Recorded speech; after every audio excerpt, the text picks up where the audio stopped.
Hi guys, welcome back to my channel. In today's video I'll be showing you how to do the looping method. This method is very good if you want to make your bag very firm and sturdy. And without further ado, let's get right into the video. So for this tutorial, these are the materials we'll be using. We'll need a 0.70mm fishing line, a sugar bead size stand, and a scissors. So first off, you're going to start by cutting the length of fishing line you can handle. So you're going to place 4 beads on your fishing line and you make loop crossing with the last one. So for this loop crossing, you're going to take your 4 beads down first, and when you've gotten down, you're going to take this same fishing line, you pass it back like this, and then you're going to take this other fishing line and you place it into that loop, and then you cross to give you something like this. So on your left hand side and on your right hand side, you're going to place 1 bead each, and then you take 1 bead and you do your loop crossing. So for loop crossing, it's not just like matting that you just put your fishing line at any point. For loop crossing, you're going to take it down, and then you take that same fishing line to this one, pass it like this, you can see, then you take that other fishing line and you place it here.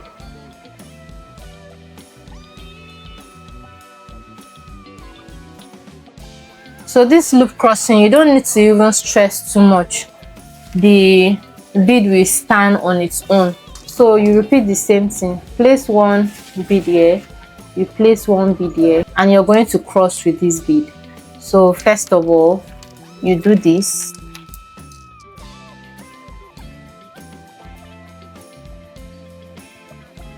You see that this bead on its own is straight. So we go again. I'm going to show you for 2 times again. On each hand, you're going to place 1 sugar bead, and on one hand you're going to do your loop crossing. Loop crossing, you take your sugar bead down, take that same fishing line, pass it in to the bead, and then you take the other fishing line, place it into this hole, and then the fishing line that you used to do the looping, you pull, and that's it. So I'm going to do it one last time.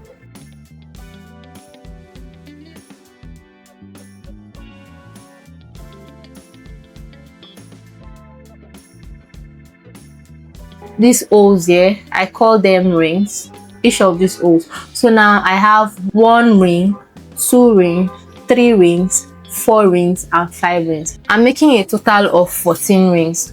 So I'm going to repeat this same process and I'll meet you at the last one.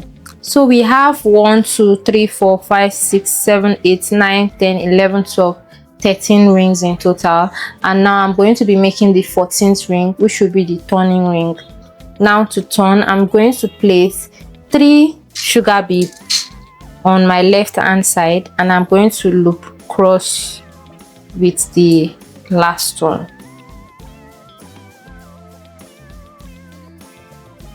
So far, this is where my fishing line is facing now.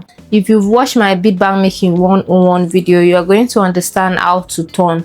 The only difference is just the crossing method, which here I'm showing you looping method. We are done with row 1 and now we are heading over to making row 2. To start row 2, I'm going to place 3 sugar bead on my left hand side and I'll loop cross with the last one.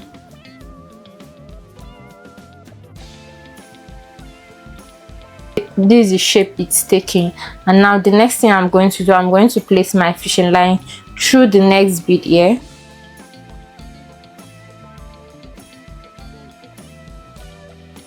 and I'm going to take 2 sugar bead and I'll loop cross with the last one.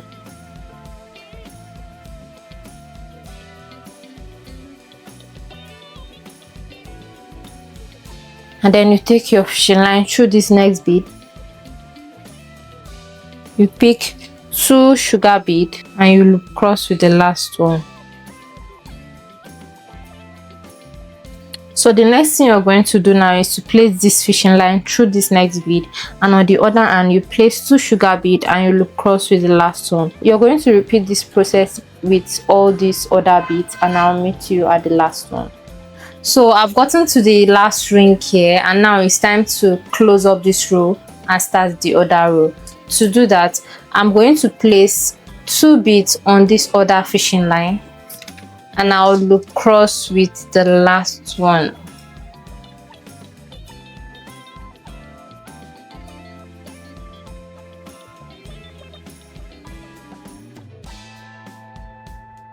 And so we've come to the end of row 2. Now to begin row 3, on this other hand that is facing this side, I'm going to place 3 beads and I'll loop cross with the last one.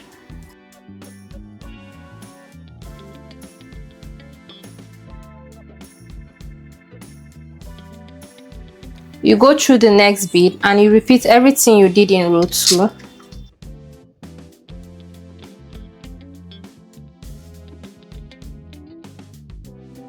So why I'm always struggling is because I always want this loop to enter into the bead. It's not nice that it will be showing on the front. So the aim of every looping is to like just draw this bead into the bead itself. As you can see, it has entered. You go through the next bead and you pass your fishing line, and on the other fishing line you drop 2 beads and you crisscross with this one. So you're going to repeat the exact same thing you did on these 2 points. You repeat it until you get to the end here. So I've gotten to this point here, and I'm going to close off this last row. By now you should have known how to do that.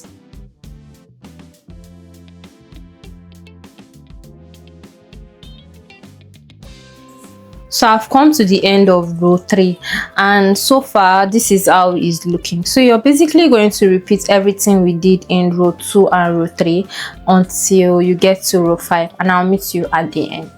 So we've come to the end of row 5, and so far this is how it's looking. The benefit of this method is it's going to make your bag very strong, very strong. It's going to make your bag stand well. And then if you are doing a bag that involves embroidery, that is, you're going to do embroidery on it, I would advise you not to use the looping method, because this loop blocks a lot of holes, so your fishing line will not be able to pass through it. Personally, I don't really use this looping method a lot, but a lot of people have been asking me about how to do it.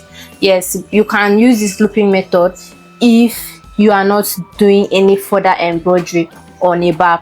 But if you are doing embroidery on a bag, I don't advise you use looping method. And also I can also use matting method to also achieve this level of sturdiness.